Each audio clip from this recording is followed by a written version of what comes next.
시작되면 어떤 형태로든지 새로운 결심을 하게 됩니다. 어떤 분은 내가 올해는 꼭 살을 5kg 빼앗쓰겠다. 이 살과의 전쟁. 몇 분이 고개를 숙이시는데 아마 그렇게 결심하신 모양이에요. 어떤 분들은 내가 올해만큼은 진짜 묵상하는 사람 큐티를 제대로 해봐야 쓰겠다. 또 어떤 분들은 모든 사안에 대해 충분히 기도하고 응답받고 행동해야 쓰겠다. 우리가 여러 가지로 새해의 소망사항을 정하고 기도하게 되죠.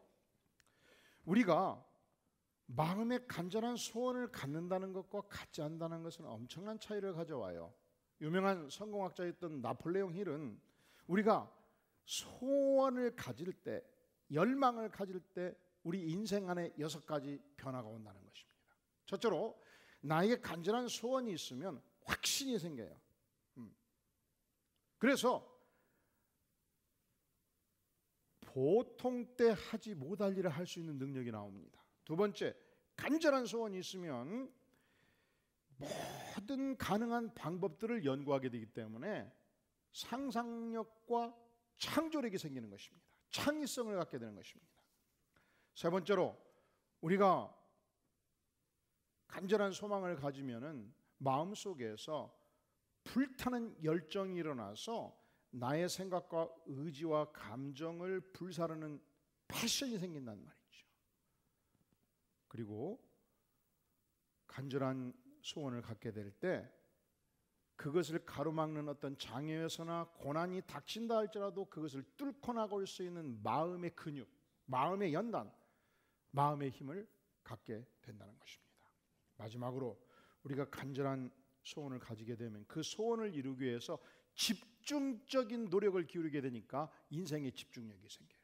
자, 우리가 인간편에서 볼 때 연초를 맞이해서 하나님 내게 이것을 이루어 주십시오라고 기도의 제목, 소원을 갖는 것이 그만큼 인간편에서 볼 때 중요해요. 또 하나님 편에서도 볼 때도 그렇습니다. 여러분이 부모라면 큰아들이 있고 둘째 아들이 있다고 합시다. 근데 큰아들은 성품도 좋아요. 인격도 훌륭해요. 말도 잘해요.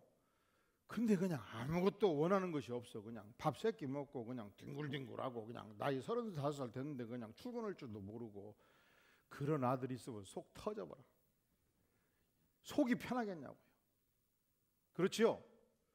근데 둘째는 남자가 돼가지고 그렇게 요리를 좋아해요. 난 우리 아들이 요리하는 거 별로 원치 않는데 그런데 막 요리에 관한 책이면 동서양을 막 나누고 갖다 놓고 막 연구를 하고 요리를 해보고 그리고 프랑스에 있는 유명한 요리 학교를 가겠다고 막 잠도 안 자고 불어를 공부하고 이게 완전 미쳤네. 하나님이 아들 하나를 주시면 첫째를 원하시겠습니까? 둘째를 원하시겠습니까? 예? 첫째를 원하시는 분 손 들어보세요. 아, 인격이 훌륭하다니까. 마음씨도 좋다니까. 한 분 손 들어다 말해. 한 분. 한 분. 여러분, 하나님의 마음이 그래요. 우리 하나님의 마음이 오늘 우리가 영상에서 봤잖아요. 하나님을 향해서 유네스 외치듯이 하나님 외치고 나가는 걸 원하셔요. 그리고 자 4절을 보셔요. 하나님의 말씀, 또 여호와를 기뻐하라. 그가 내 마음에 무엇을 이 소원이라는 단어가 히브리어로 미시알라인데 미시알라 간절히 원하는 기도 제목이 뜻이에요. 소망사항, 청원사항, 하나님을 향해서 청원하는 내용이에요. 그것을 하나님께서 이루어 주기를 원한다는 것이죠. 그러니까 우리가 분명한 소망을 갖는 것은, 소원사항을 갖는 것은, 기도 제목을 갖는 것은 인간 편에서 볼 때도 중요해요. 그리고 하나님 편에서 볼 때도 중요해요. 문제는 우리가 이런 소원을 갖는다고 해서 하나님이 다 이루어 주시던가요? 어떤 때는 이루어 주시고 어떤 때는 이루어 주지 않으시고, 그러면 어떤 조건, 어떤 준비가 되어야 하나님께서 우리의 소원을 쉽게 이루어 주시는가? 첫째로 우리 다 함께 1절 말씀 읽어보겠습니다. 1절 시작. 악을 행하는 자들 때문에 불평하지 말며 불의를 행하는 자들을 시기하지 말지어다. 불평 불만하지 말라. 여기서 불평이라는 단어가 때로 분노라고 표현되는 단어이기도 해요. 분노해서 화끈 달아오르는 상태, 화가 치밀어 오르는 상태. 그러니까 이 불평은 정의의 관념이 강한 사람한테 일어날 수 있어요. 천하의 못된 자가 세상에서 승승장구할 때 세상에 어찌 이럴 수 있는가? 불의를 행하는 자가 재력을 모아갈 때 아니 세상에 이런 통탕한 일이 어찌 있는가? 진짜 하나님이 살아계신다면 이런 일이 이루어지면 되겠는가? 우리의 이성적인 판단으로 불평하고 불만하고 분노하고 시기하고 질투하는 그 마음의 상태, 그러지 말라는 거예요. 왜 그러지 말라고 하시는가? 이유가 있어요. 우리 2절 같이 읽겠어요. 2절 시작. 그들은 풀과 같이 속히 배임을 당할 것이며 푸른 채소같이 쇠잔할 것이미로다. 왜냐하면 하나님께서 그들을 망하게 하실 것이기 때문에 우리가 신경 쓸 것이 없다는 거예요. 하나님이 알아서 하신다는 것이죠. 왜 그러는가? 8절 분을 그치고 노를 버리며 불평하지 말라. 오히려 무엇을 만들 뿐이라? 오히려 악을 만들 뿐이라. 자 보세요. 저를 보세요. 제가 그런 인생이에요. 저는 정의의 관념이 강해요. 저는 틀린 걸 보면 못 참아요. 그래서 의문심도 강하고, 그래서 직장에 출근할 때도 상관이 잘못하면 얘기하고, 부하들도 혼내주고, 가정에서 잘못된 것은 불평불만하고, 내 입이 끊임없이 뭘 개선하고자 하고 불만이 가득 차 있어요. 그런데 그렇게 10년을 살면 내가 악의 덩어리가 된다 이 말이에요. 왜냐? 내가 불평불만을 계속 쏟아내는 부정적인 인생관이 형성이 돼버리면 사단이 나를 하수인으로 장악하고 사단이 내 입속에 들어가서 내 인생을 운행하기 시작할 때 내가 나를 다스릴 수 없는 악의 지배를 받는 상태에 들어간다 이 말이죠. 저는 1972년도에 대학을 들어갔어요. 그리고 10월 달에 유신 정권이 선포됐어요. 그리고 대학에, 전국의 모든 대학에 탱크가 진입해서 장악을 했어요. 상상할 수 없는 일이죠. 그리고 학교 앞 다방에서 친구들이 모여가지고 어떻게 군대가 학교를 장악하냐, 정말 나쁜 정권 이 하면 다짜 하기 전에 옆에서 탁 형사가 나와가지고 수갑 딱 채워서 그냥 감옥으로 보냈어요. 말할 자유가 없어요. 이런 세상이 됐어요. 그때 의로운 친구들이 민주화 운동을 몸을 던져서 펼쳤던 친구들이 있었습니다. 자, 제 나이가 돼가지고 44년의 세월이 흘렀는데 세 종류로 바꿔져 있더라고요. 첫째는 군대 끌려가고 남산에서 두드려 맞고 나와가지고 다시 복학을 해서 정상적인 시민으로 복학 돌아온 친구들. 두 번째로는 몸을 던져가지고 기왕에 베린 몸, 갈 곳이 없다, 난 민주화 운동에서 살겠다, 그리고 정치인으로서 내가 사회를 바꿔보겠다 가지고 전심으로 그 세계에 나와가지고 정치인이 돼서 국회의원이 되고 움직이는 친구들. 그리고 세 번째는 하여간 지난 44년 모든 데모의 현장에 나타나서 지금도 민주화로 외치고, 지금 대한민국이 굉장히 민주화가 안 된 세상이라고 보고 모든 분야에서 사회를 뒤엎어야 된다고 생각을 하고 마음속에 불평, 불만이 가득한 친구들이 지금도 있어요. 그래서 앉아서 모이면 정치인 누가 잘못됐고 뭐가 잘못됐고 뭘 깨부셔야 되고, 지금도 막 깨부셔야 될 게 엄청 많은 거예요. 아마 천국 가서도 막 뭘 깨부쳐야 살지도 모르겠어요. 그러니까 44년의 세월을 통해서 인생 전체가 불평, 불만, 원망의 인생으로 바꿔져 버린 거예요. 여러분, 이 부정적인 사고 방식은 내 인생을 파멸케 만듭니다. 뽑아내세요. 사단의 하수인이 될 수 있습니다. 불평과 원망과 비난과 이런 것들은 우리 인생의 백해무익입니다. 모두 뽑아내시기를 바랍니다. 뽑아내면 거기서 끝나지 않아요. 7 귀신을 끌고 다시 들어올 수 있거든요. 채워야죠. 무엇으로 채울 것인가?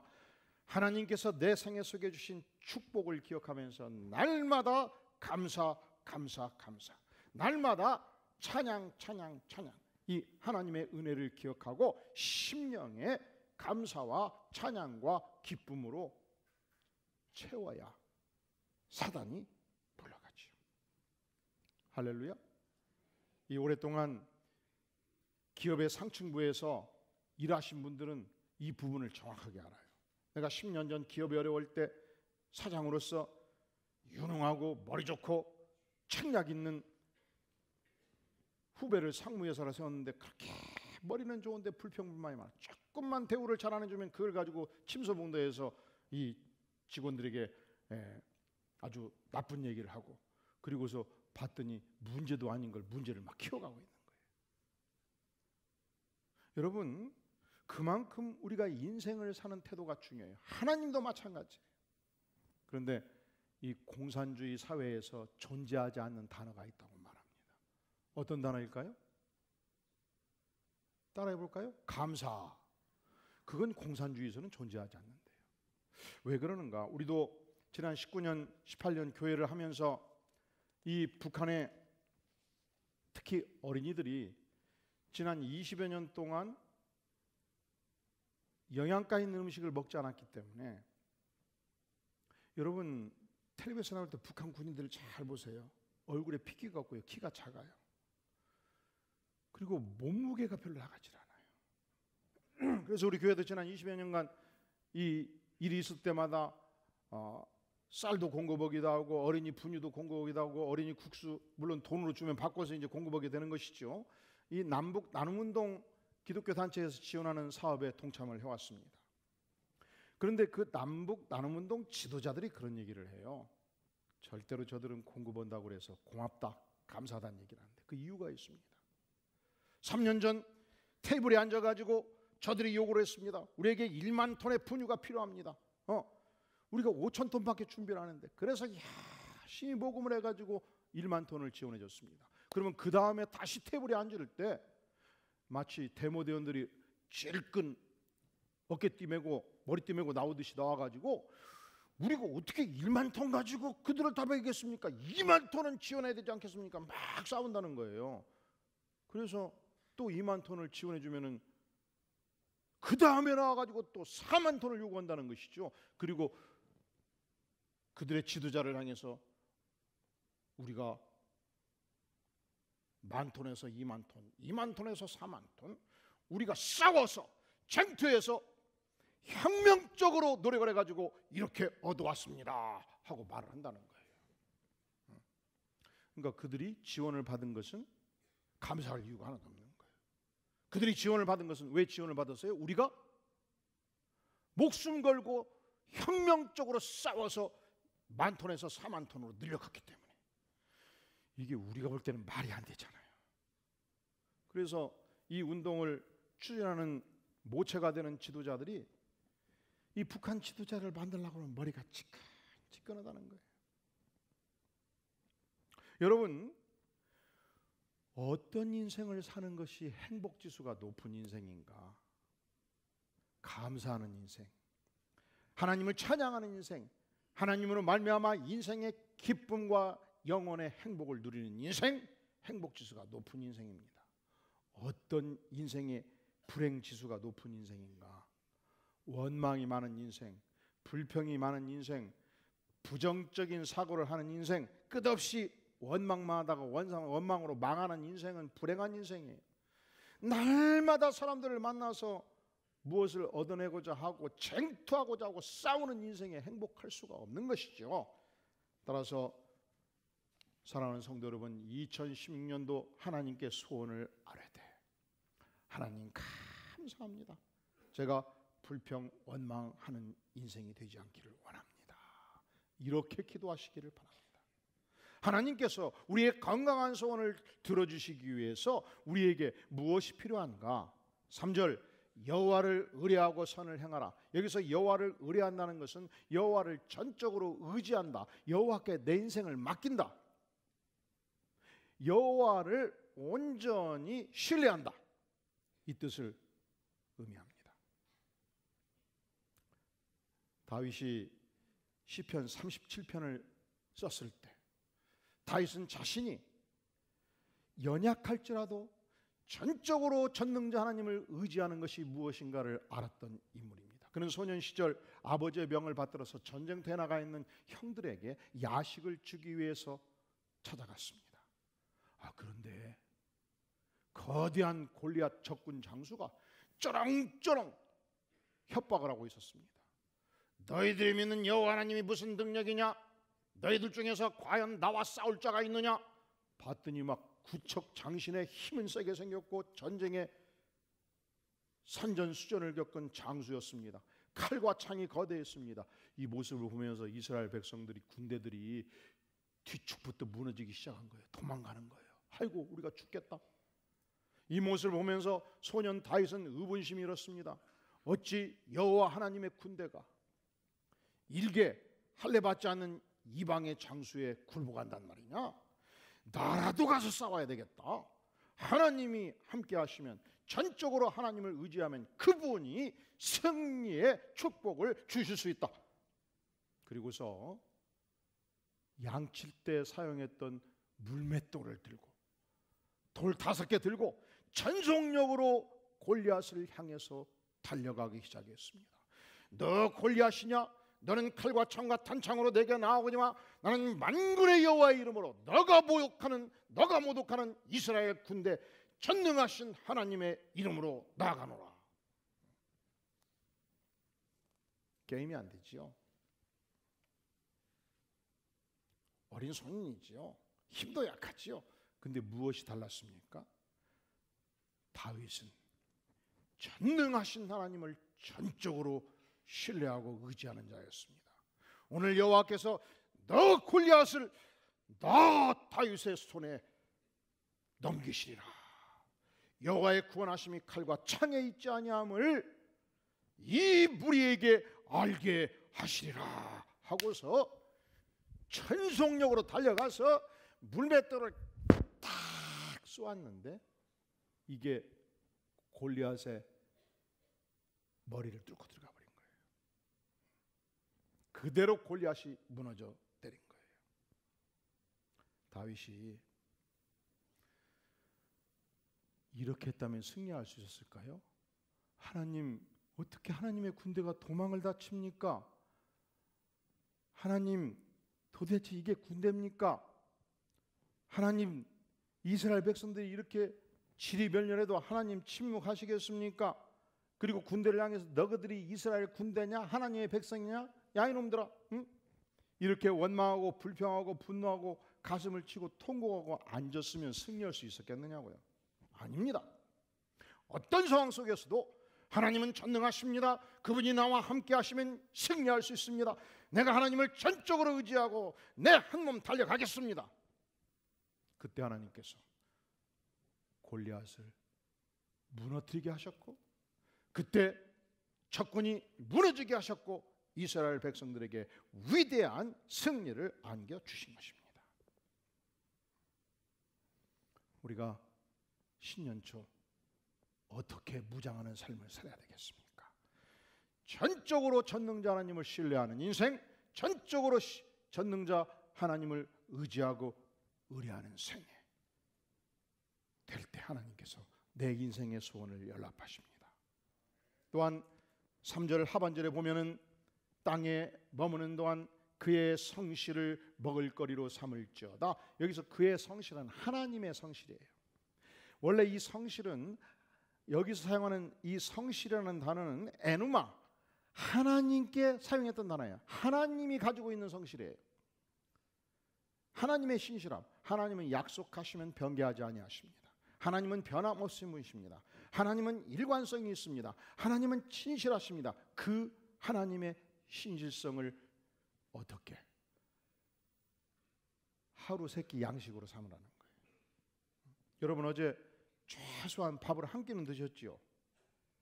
보통 세 끼는 드셨지요? 오늘 또 이제 드실 거지요? 내일 또 드실 거지요? 그렇게 하나님의 성실로 식물을 삼는 인생, 그 인생을 주께서 뒷받침해 주시고 그 인생의 소원을 연락해 주시는 것입니다.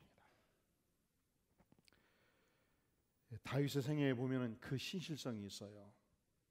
다윗이 골리앗을 격파하고 난 후 사울 왕은 다윗을 장수로 등극시킵니다. 문제는 다윗의 인기가 너무 높으니까 사울이 견딜 수가 없었던 거예요. 그래서 그를 죽이려고 합니다.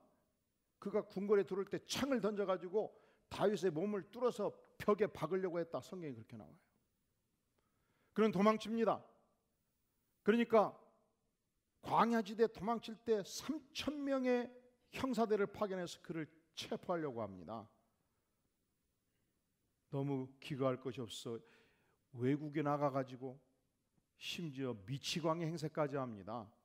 그가 어느 날 사울왕이 파견한 군대에 쫓겨서 동굴 안에 들어가게 되었습니다. 자기를 따르는 부하들과 동굴 안에서 휴식을 취하고 있었습니다. 여러분, 장렬하는 태양빛에 있다가 동굴로 들어가서 두어 시간 지나면 동굴 전체가 잘 보이지 않겠습니까? 그때 자기를 추적했던 사울 왕이 소피를 보러 동굴 속으로 걸어 들어오는 거예요. 여러분, 태양빛 아래 있다가 캄캄한 동굴로 들어오면 앞이 보여요, 안 보여요? 그러니까 아무도 없는 줄 알고 자신 있게 소피를 딱 본 거예요. 그때 다윗의 부하들이 속삭여요. 다윗이시여, 하나님께서 우리에게 허락하신 절호의 찬스입니다. 어떤 찬스란 얘기예요? 제거하자는 얘기지요. 그럴 때 지도자는 손에 피를 묻지 않고 해결하는 방법이 여러 가지 있습니다. 왜 그런 걸 나한테 묻나? 자네들이 판단해서 하는 거야, 그런 것은. 그러면 머리 좋은 부하들이 앞장서서 제거하겠죠. 딱 다윗의 마음을 아는 친구들이. 다윗은 그렇게 하지 않습니다. 절대로 사울 왕에게 손을 대지 말라. 그리고 그가 사울 왕에게 접근해서 옷자락을 자릅니다. 이를 보고 나가는 사울 왕을 향해서 20m, 30m, 40m 나가는 왕을 향해서 사울 왕이시여 부릅니다. 옷자락을 흔들어대면서 사울 왕이시여, 내가 사울 왕을 해치지 않았나이다. 내 마음속에 왕을 해치고자 하는 의욕이 전혀 없사온데 왜 왕은 왕께서는 나를 그렇게 죽이려 하나이까? 사울 왕이 이 죽을 수밖에 없는 그 상황 속에서 자기를 살려준 다윗을 생각하면서 눈물로 자신을 돌이키고 눈물로 고백하는 거예요. 과연 다윗이 인물이로다. 결국 사울 왕이 전쟁터에서 죽습니다. 한 젊은이가 이 사울 왕을 들쳐매고 시신을 들쳐매고 다윗 앞에 왔습니다. 다윗 왕이시여, 내가 사울을 죽여서 이렇게 왔나이다. 당신의 원수를 죽였사오니 나를 보상하여 주소서. 이렇게 주장하는 젊은이를 향해서 다윗은 이렇게 말합니다. 내가 어찌하여 손을 들어 여호와의 기름 부은 자를 죽이기를 두려워하지 아니하였느냐 호통을 칩니다. 그리고 부하들에게 처단할 것을 명합니다. 자, 다윗의 생애에서 뭐가 일관성이 있어요? 사울왕이 살아있을 때나 사울왕이 죽었을 때나 일관성 있게 하나님의 성실로 하나님의 기름 부음을 받은 자를 왕으로 존중하고 존대하고 충성했다는 사실입니다. 이것이 신실성이에요.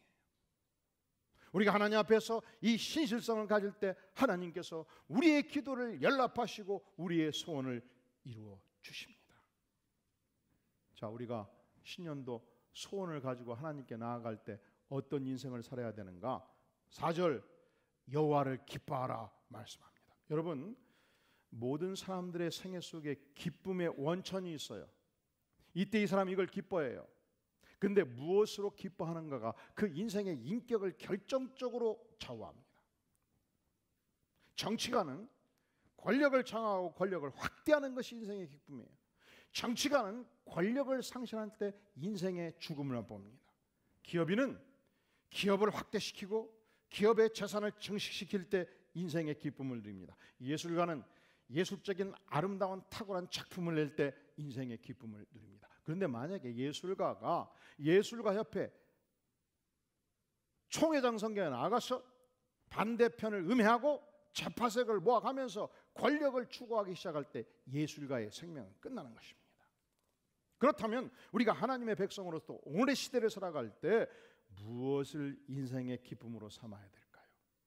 주께서 말씀하십니다. 여호와를 기뻐하라. 나를 죄 가운데 구원하신 삼위일체 하나님을 기뻐하는 것입니다. 그 하나님의 위대한 사역을 기뻐하는 것입니다. 그분을 만나고 그분을 통해서 인생이 변화되고 구원을 얻는 이 영혼의 사랑을 기뻐하는 것입니다. 하나님의 위대한 사역을 내가 기뻐하고 이 사역 앞에 내 인생을 드리는 것입니다. 그때 주께서 너의 마음의 소원을 이루어 주시겠다 그렇게 말씀하십니다. 사랑하시는 성도 여러분, 우리 인간 편에서 볼 때도 그렇고 하나님 편에서 볼 때도 그렇고 내 인생 안에 분명한 소원, 하나님이 인정하시는 분명한 기도 제목 필요하지요. 그런데 그 기도 제목은 그냥 이루어지지 않습니다. 하나님의 성실로 식물을 삼을 때, 여호와를 깊이 의뢰할 때, 불평, 불만을 잠재울 때, 하나님 자신이 내 인생의 진정한 기쁨이 될 때 주께서 말씀하십니다. 여호와를 기뻐하라. 그가 내 마음의 소원을 내게 이루어 주시리로다. 기도하시겠습니다. 영광의 주님, 지난 한 해를 돌이켜볼 때 주님 마음에 회한이 있고 아픔이 있습니다. 하지만 주님 새로운 한 해는 우리가 하나님을 기뻐하며 하나님의 성실을 식물로 삼으며 불평하지 말며 여호와를 전적으로 의뢰하는 삶을 살기를 구합니다. 주님, 우리 마음속에 하나님의 영광을 위한 분명한 기도의 제목, 마음의 소원을 심기워 주시옵소서. 그리하여 우리가 한 해를 살고 연말을 맞이했을 때 주님 그렇습니다. 나의 생애는 하나님의 이 놀라운 소원 성취로 말미암아 행복한 생이었습니다. 고백하는 복된 성도, 축복의 성도, 은혜의 성도 되도록 주께서 역사하여 주시옵소서. 예수님의 이름으로 간절히 기도하옵나이다. 아멘. 오늘의 말씀을 기억하면서 다 함께 주 하나님 독생자 예수 찬양을 주 앞에 드립니다.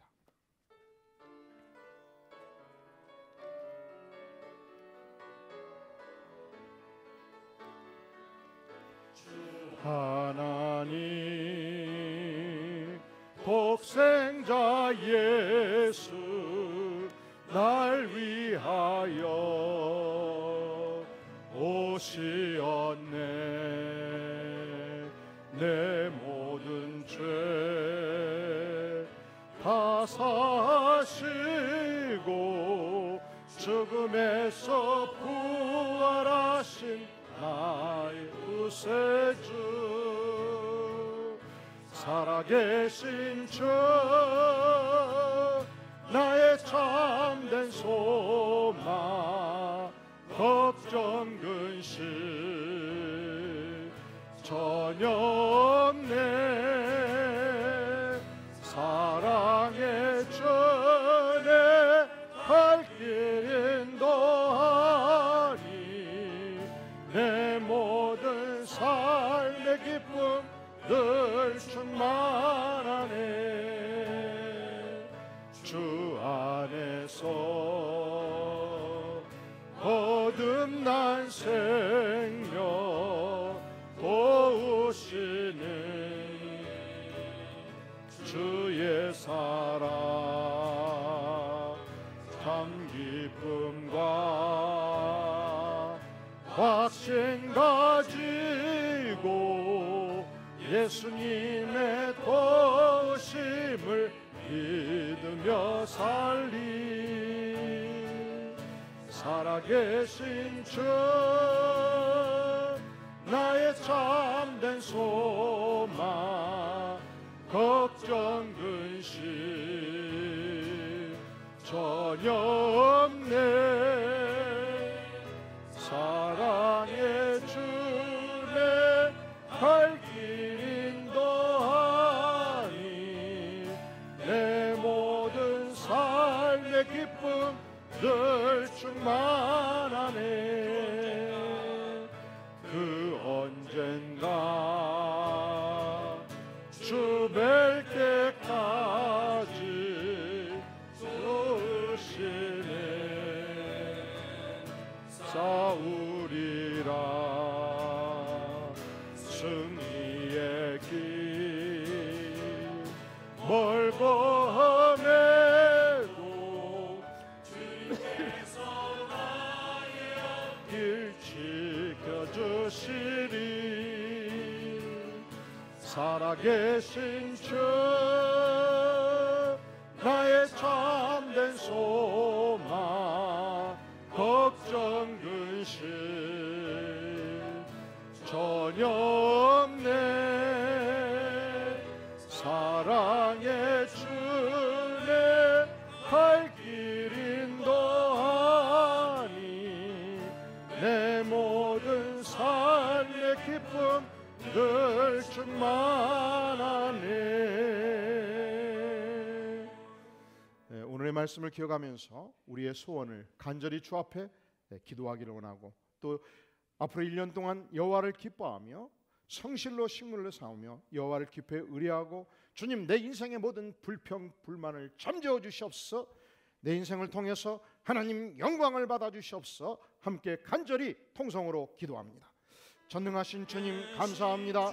여호와를 기뻐하는 생애, 성실로 식물을 삼는 생애, 여호와를 기뻐해 의뢰하는 생애, 불평 불만을 잠재우는 생애, 하나님의 영광을 사모하는 생애 살게 도와주시고, 하나님께 나아갈 적마다 간절히 하나님을 소망하며 주님 소망을 아를 때 하나님께서 1년 동안 내 인생의 위대한 소원을 이루어주시고 역사하시고 긍휼과 은총을 넘치게 부어 주시옵소서. 성령께서 풍성한 은혜를 허락하여 주시옵소서. 예수님의 이름으로 간절히 기도하옵나이다. 아멘. 오늘 우리가 신년 첫 주를 주 앞에 봉헌하면서 봉헌의 예물을 드릴 때 우리 한재훈 성도님께서 트럼펫 연주를 해주시겠습니다. 지금부터 봉헌한 시간을 갖습니다.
우리 다 함께 550장 함께 트럼펫과 함께 찬양을 드리겠습니다.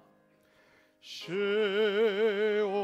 영광이 빛나는 아침, 어둡던 이 땅이 밝아오네.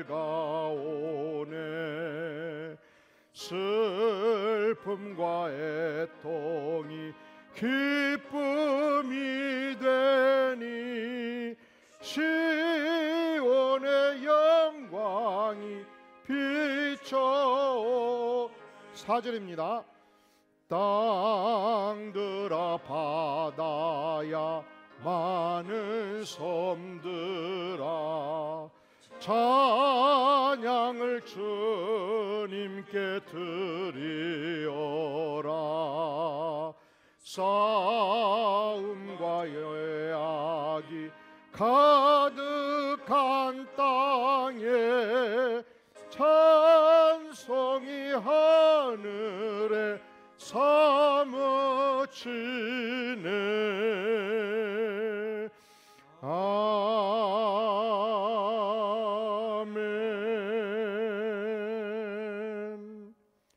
영광의 주님 감사합니다. 신년 첫 주일을 맞이해서 마음의 옷깃을 여기며 하나님을 경배하며 또한 준비된 예물로 나아가는 손길 그 심령에 모든 인생의 원망 불평 녹여주시고 하나님을 찬미하는 마음 심령에 새겨주시고 하나님을 전적으로 의뢰하는 인생 되게 하여 주시며 주님 깊은 마음의 소원을 가지고 주 앞에 나아갈 때 주께서 응낙하시고 성취의 은혜를 허락하여 주시옵소서. 이제는 우리 주 예수 그리스도의 은혜와 하나님 아버지의 무한하신 사랑과 성령 하나님의 교통 임재하심이 진실로 마음의 옷깃을 여기며 전능자 하나님을 향해서 마음의 소원을 가지고 나아가는 주의 사랑하는 백성들 심령 위에 가정 위에 기업 위에 영원까지 함께 계실지어다. 아멘.